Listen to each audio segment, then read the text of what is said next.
A few moments ago, I contacted their chief negotiator with news that the union is prepared to return to the bargaining table beginning Wednesday morning to discuss all outstanding issues in this dispute. We will see whether or not the company is serious about achieving a resolution to this dispute, and if they are, bargaining can be wrapped up in a matter of hours. We are also serving notice today that if the company is not serious and continues to avoid a fair collective agreement on all issues, we will escalate job action beginning this Friday. All drivers are now being instructed to stop accepting overtime for all shifts that occur this Friday, November 15th, if a fair agreement is not reached before then.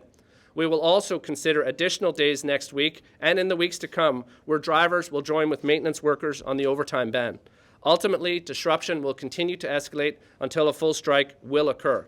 While our estimations are that anywhere from 10 to 15% of the service could be impacted, we'll have to see how it plays out in individual runs and different workers. It's very hard to predict exactly where the service will be impacted. We think it'll be felt sporadically all the way through the service. And at this time, we're only doing it for Friday. But if we don't get a deal by Friday, then next week we will look at further driver overtime bans as well.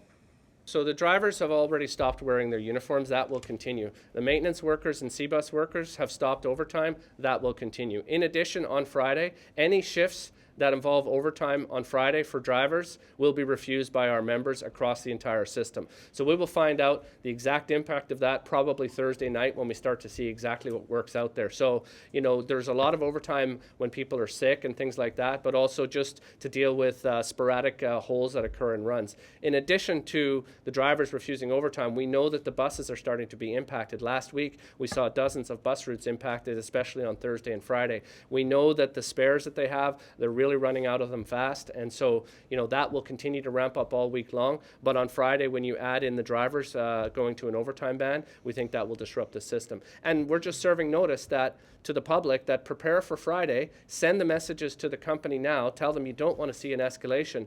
But honestly, if we go back to the table and we find out that they're playing games, our members will be even more firm and determined from ever before. And as we move into the following week, we'll consider more aggressive forms of action.